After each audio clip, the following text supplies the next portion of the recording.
I knew he wasn't getting better. I was afraid to go back to sleep. What could possibly be wrong with him? Did you not hear me? Are you trying to kill me? My whole world just crashed. Next, 3 medical mysteries that defied the experts. The Salems thought their son had a bad sinus infection until he wound up in the hospital, fighting for his life. It was our son that we had lived with for 2 years, and all of a sudden, we might not have him for a third. Charmin was a size 2 Southern California beauty until her body began to undergo a terrifying metamorphosis. It's very humiliating to have to be in maternity clothes when you had been a size 2. And Harley Howard's doctors thought he had a heart problem. They never imagined what was really going on. And I told my wife, I am just resolved to die because there's nothing I can do. When illness strikes, we look to doctors to give us answers. But what if they can't? For these unlucky patients, diagnosis is a mystery.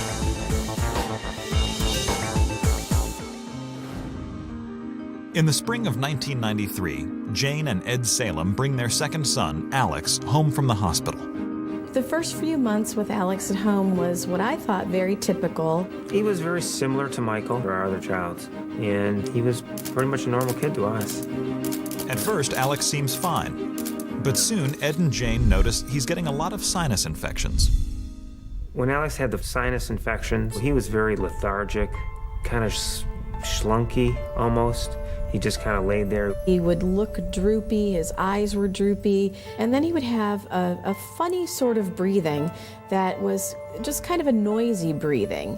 As the months pass, Alex's sinus infections and strange breathing become more frequent. I would say every couple of months we were back at the pediatrician with the breathing. The pediatrician puts Alex on a long-term, low-dose antibiotic to fight his infections, and he seems to respond well.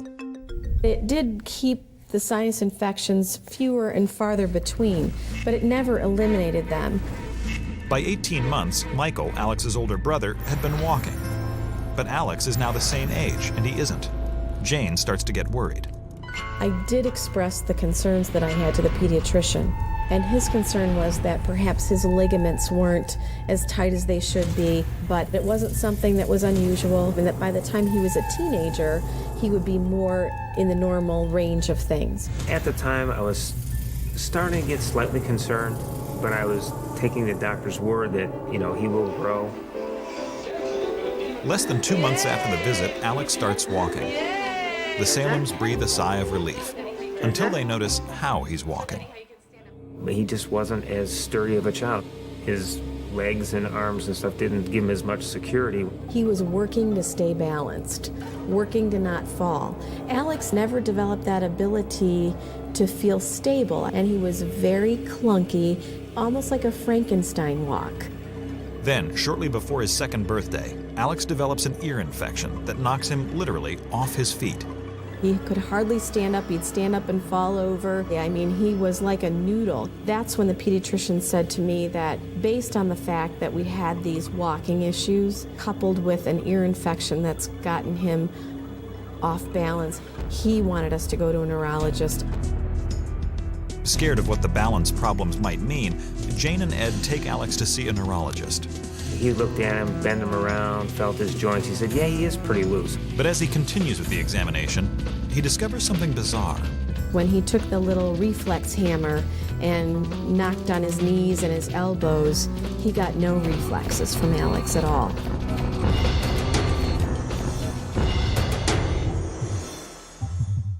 The neurologist performs a test called an electromyogram to see if the electrical impulses in Alex's muscles are working properly by stimulating them with a low electrical current. He had electrodes or something hooked up to him. It was electric shocks, little zaps into his skin.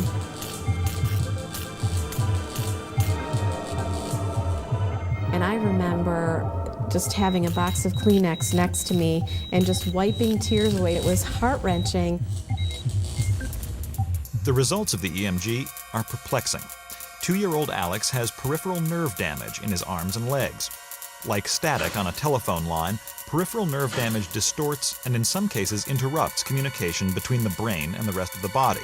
It could be an indication of injury, infection, or worse. The neurologist immediately orders an MRI of Alex's brain. I was most fearful that there was something wrong with his brain, a tumor, some kind of brain surgery that would have to happen. To everyone's relief, the MRI comes back clean. Alex's brain looks completely normal. But an otherwise healthy 2-year-old shouldn't have peripheral nerve damage. There had to be some underlying cause that he wanted to uncover. The neurologist sends Alex home and arranges for more testing. But before any more tests can be done, Alex develops another sinus infection, the worst one yet. Alex was put on an antibiotic. He was acting very sick, just kind of lethargic. His breathing was very bad. He looked very sickly. He had no energy. But this time around, the antibiotics are not helping. Within a day, Alex can barely move, and his breathing is labored.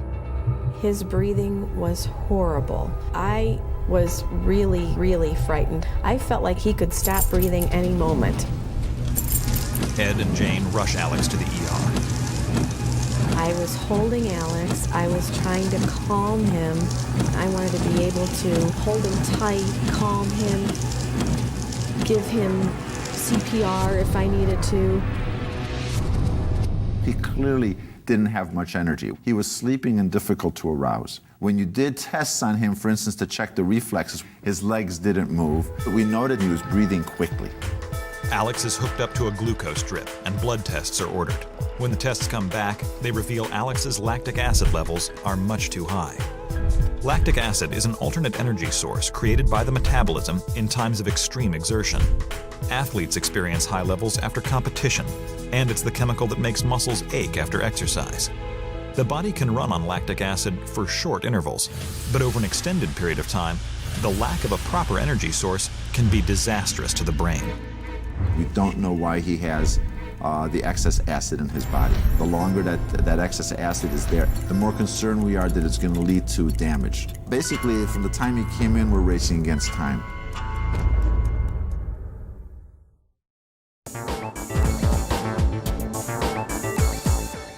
Two-year-old Alex Salem is fighting for his life. He came into the ER just a few hours ago with what seemed like a bad sinus infection. But now doctors have discovered that the lactic acid in his body is at toxic levels, and they need to figure out why fast. He was breathing deep, deep and short. Things were getting really bad for Alex. If his body keeps building up this lactic acid, this is not going to be good for the brain. One possible cause for Alex's high lactic acid is lack of oxygen. If oxygen doesn't go to your tissue, the tissue says, I need more energy, and the way it makes more energy is it takes sugar and converts it into lactic acid. Alex is transferred to the pediatric intensive care unit. He is intubated and hooked up to a respirator so the doctors can regulate his oxygen intake.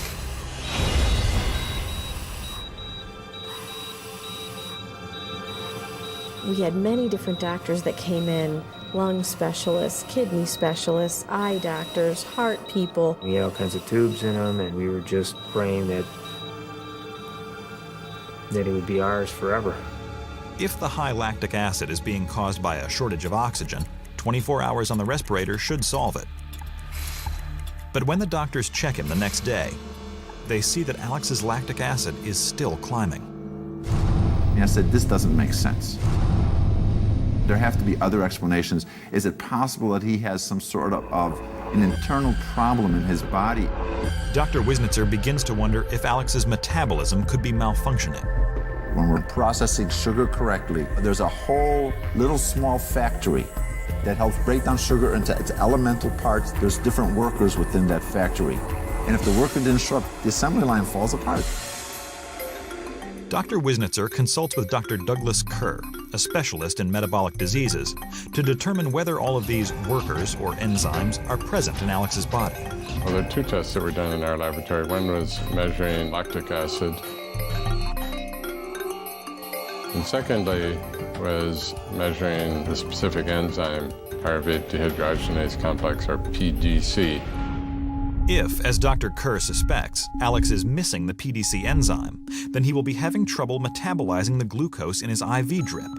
If he can't break down sugar into energy, his body will make lactic acid instead. Dr. Wisnitzer replaces Alex's sugar IV with one that is protein-based. He was given a formula that was basically carbohydrate-free to basically see how his body could use alternate sources of energy. And then everyone, doctors and parents, wait. I remember a sense of, this is an endless wait. I feel like we were kind of in limbo. He was in such a delicate state.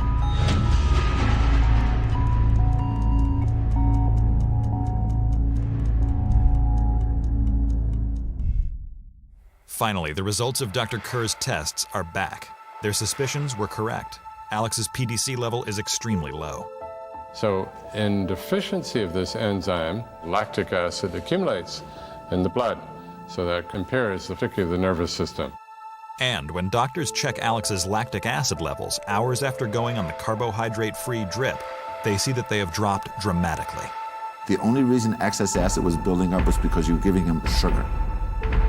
You stop giving him sugar, you don't build up excess acid.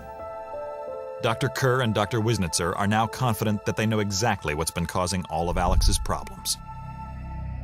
So we went into a room it was kind of a conference room with about 10 to 12, 15 doctors. I couldn't tell you how many. I started to take notes when we first started speaking with them, and then I stopped because I couldn't keep up. Alex has a rare genetic disorder called Piruvate dehydrogenase complex deficiency. Alex's PDC enzyme is inactive. Without this enzyme, his body cannot break down carbohydrates correctly. Instead of turning carbs into energy through the normal process, he gets energy by converting sugar into lactic acid, an inefficient and less powerful energy source. Eventually, the buildup of lactic acid will suffocate brain cells and cause brain damage. We felt like we were just being shot, one shot after another of what could possibly be wrong with him. It was our son that we had, lived with for 2 years, and all of a sudden, we might not have him for a third.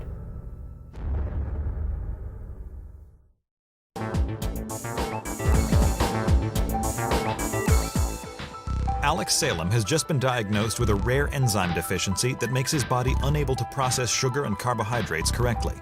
It is this metabolic disorder, called PDC deficiency, that has been causing his strange symptoms all along. The nerve damage from the PDC deficiency was making his muscles a bit weaker, and because the muscles were a bit weaker, it made his joints a bit looser. Just like Alex's lethargy and wobbliness was caused by his enzyme deficiency, so was his heavy breathing during the sinus infections. The sinus infection was just a trigger. It basically upset the precarious balance in his body of how energy was being utilized and shifted it over to a situation where he built up a lot of excess lactic acid. And if there's too much acid in your blood, you breathe quickly in order to try to lessen the effects of that acid. The doctors tell the Salems that there isn't much known about treating this extremely rare disease. Only a few hundred cases have been reported worldwide. But they do know that it has no cure. They did not give us a prognosis because the children that are affected with this disease really don't live as long in general as Alex had already. I remember us both crying and just holding each other and crying. But Dr. Kerr is one of the foremost specialists in the field, and he comes up with a novel treatment plan for Alex. He puts the 2-year-old on a complete ketogenic diet. Ketogenic diet is a special diet that limits the amount of carbohydrate or sugar that you take in on a daily basis and increases the amount of fat that you get, because you can make energy from protein, you can make energy from fats. Alex is put on a carbohydrate-free soy-based formula, supplemented with oils for extra fat. It's very similar to a baby formula, like you would, feed a baby out of a bottle. It has all of the nutrients and the calories. After less than a week of being on his new diet, Alex goes home. He gained strength quickly. He was much healthier, hardly got colds at all. He was starting to look better and he had a little bit of life in his eyes. Alex spends the next 10 years on Dr. Kerr's ketogenic formula.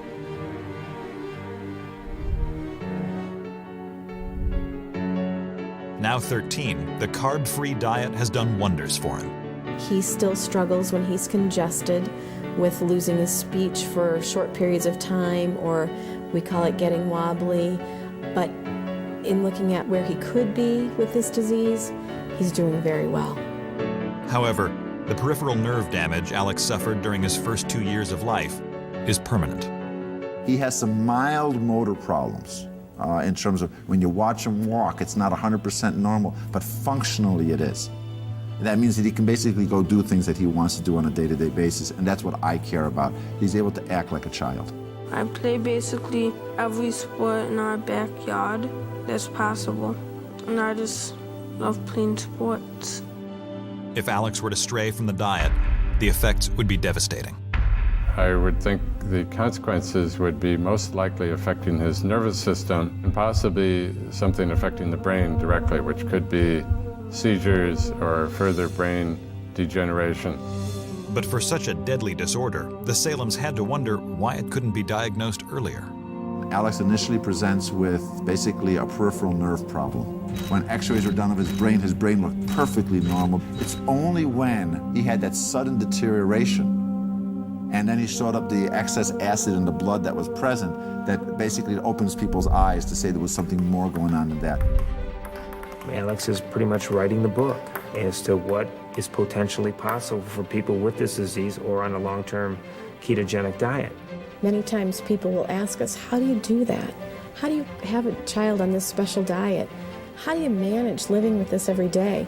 Isn't that difficult to cook differently? Look at his face. As his parent, my choice is to say this is too hard or this is difficult. I would walk on hot coals. It's not hard. It's for Alex.